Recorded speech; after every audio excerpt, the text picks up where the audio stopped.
Hello everyone, welcome back to my channel. কেমন আছেন সবাই? আজকে যাচ্ছি টেলারে, অনেক দিন বাদে বাড়ি এসেছি আর ভিডিওটা আপলোড করা হয়নি একটু পার্সোনাল কারণের জন্যে। আর তারপর এখানে আমাদের চৈত্র বৈশাখের দিকে এইভাবে জল নিয়ে গিয়ে শিব ঠাকুরের মন্দিরে শিবের মাথায় ঢালে, এটা অনেকে আপনারা জানেন। আর ওটাই দেখাচ্ছিলাম। আমি যাচ্ছি টেলার, কিছু কাজ আছে, কাজটা সেরে চলে আসবো। আজকে আর বেশিক্ষণ টেলারে থাকবো না। তো কালকের ওই শাড়িটাই পরে এসেছি, একটু কমফোর্টেবল লাগবে বলে। হালকা প্রচণ্ড পরিমাণে এখন গরম পড়েছে, প্রত্যেকে জানেন, বাতাসে লু বইছে। আর টেলারে যাই, কিছু কাজ আছে, কিছু কাজও নিয়ে আসবো। আর তো চলুন আপনারা ব্লগটার সাথে থাকুন।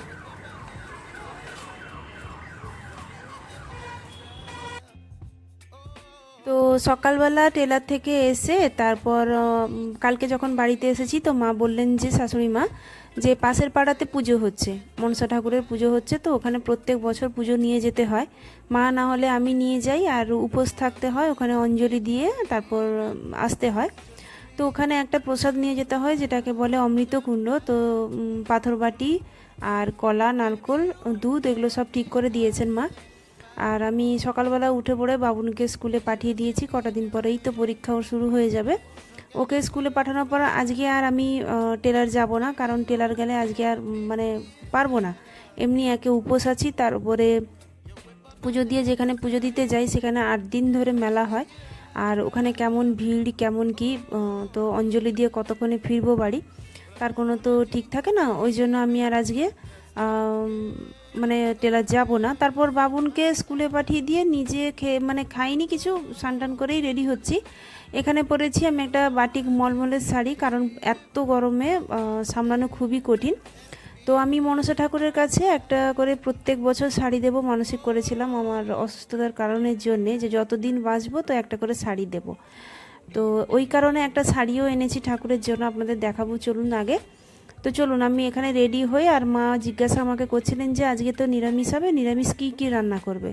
তো ভাবছিলাম পোস্ত করব, যদি আমি খুব তাড়াতাড়ি করে চলে আসি তাহলে আমি পোস্তটা করব, মা ডালটা বসিয়ে দেবেন আর নিম বেগুন ভাজা করবেন সম্ভবত। তারপর বলেছি যে তুমি যদি দেরি হয় একটু কিছু এগিয়ে রাখবে, তারপর আমি না হয় এসে রান্নাবান্না করব। রান্নাবান্না করার তেমন কিছু না, শুধু পোস্তটা করব, তুমি না হয় ডাল আর ভাতটা বসিয়ে দেবে, কারণ দেরি হয়ে যাবে তো। আর গরমে মাও পারে না, আমিও পারি না।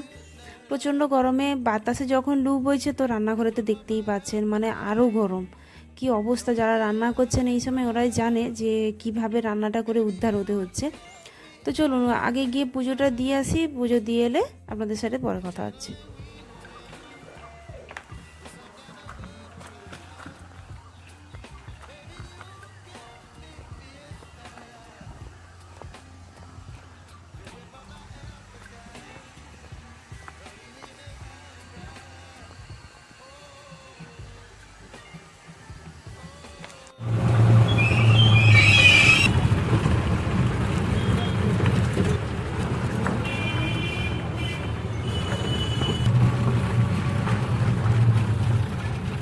তো সেই জায়গাটায় পৌঁছে গেছি, আর পাড়াটার নাম হচ্ছে মনসাতলা পাড়া। আর এই হচ্ছে ঠাকুর মন্দির, মানে অরিজিনাল মন্দির, পুরো রং করা হয়েছে নতুন এই বছর। মানে কেউ দেখে হয়তো ভাবতে পারেন যে এটা প্যান্ডেল, তো এটা প্যান্ডেল নয়, এটা এদিকে প্যান্ডেল, মানে কাপড়গুলো ঘিরে দিয়েছে, যেহেতু প্রচণ্ড পরিমাণে গরম রোদ হয়েছে আর এতজন মিলে অঞ্জলি দেবে। 8 দিন ধরে মেলা বসার জন্য প্রত্যেক দিন তো অঞ্জলি হয়, তো ওই কারণে একটু কিন্তু কম লোকই হয়, আর বেশিরভাগ তো মেয়েরা। তো চলুন, এখানে আলাদা করে সব টিকিট কাটতে হবে, যেহেতু পাথর বাটিতে আমি ঠাকুরের প্রসাদ দেব। ঠাকুরের বাটিতে আমাদের ঘরের বাড়ির শ্বশুর বাবা হোক বা আমার হাজব্যান্ডের হোক নাম লিখতে হবে, না হলে পাথর বাটি হারিয়ে যায়। এই যে এখানে কিন্তু এইভাবে রাখা আছে দুধ, কলা, নারকেল, যে যার সব পাথর বাটিতে। ওইখানে পুজো দেব। আর দেখতেই তো পেলেন রাস্তা যা অবস্থা, পুরো নেচে নেচে যেন এসছি। রাস্তাটা খুবই খারাপ, এখানে পাড়ার রাস্তা তো তাই। আর চলুন, এটি হচ্ছে মানে মন্দিরেরই পুকুর।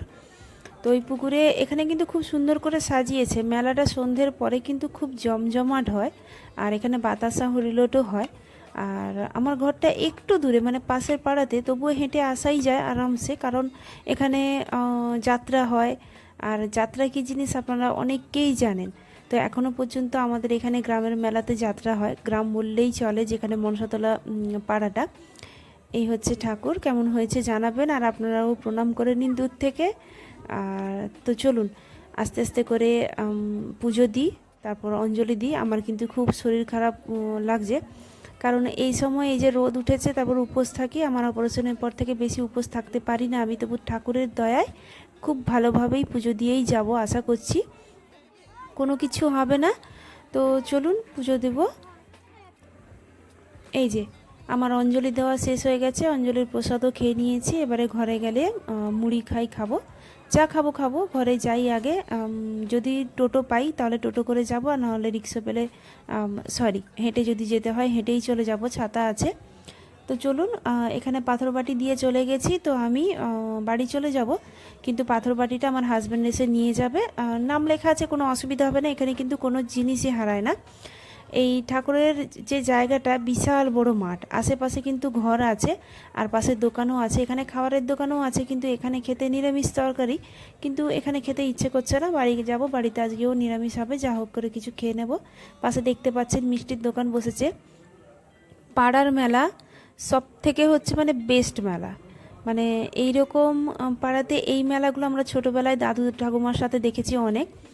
এসে চেঞ্জ করে নিয়ে দুটো আগে খেয়ে নিয়েছি। পোস্ত বানাবো, মা আলু কেটে রেখেছেন আর ভাতটা বসিয়েছেন, ডালটা শুধু সেদ্ধ করেছেন। মা বললেন যে আমি স্নান করতে যাচ্ছি, তো মা স্নান করতে চলে যাও, আর আমি এখানে রান্না করব। তো আস্তে আস্তে করে রান্না করি। তো চলুন, বাবুন চলে এসছে একা একা, যেহেতু স্কুল গাড়িটা ওকে বাম দিকেই নামিয়ে দিয়েছে, ওই জন্য একা একা হেঁটে চলে এসেছে। ওর বাবা আনতে যাবে বলে রেডি হয়েছিল। আর এই যে ঘরের সামনে আমাদের যে মৌলি চারাটা যে লাগিয়েছিলাম, একবার দেখিয়েছিলাম মনে আছে, প্রচুর পরিমাণে ফুল হয়েছে। তার পাশে হয়েছে অপরাজিতা নীল কালারের, দারুণ গন্ধ বেরোয়, মানে বারান্দায় বসলে না পুরো মন ভরে যায় এমন। তো চলুন, বাবুন এসে, ওর মুখটুক পুরো শুকিয়ে গেছে একদম, আর প্রচণ্ড পরিমাণে গরম, ওকে খেতে দেবো, খাওয়াবো। আমাদের খাওয়া দাওয়া শেষ হয়ে গেছে। তাহলে ভিডিওটা আজকে এখানেই শেষ করছি।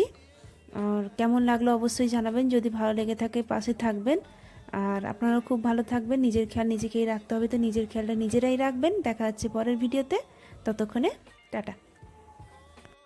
বাইরে বাতাস দিচ্ছে ভালো। আয় আয় আয় আয়, চলে।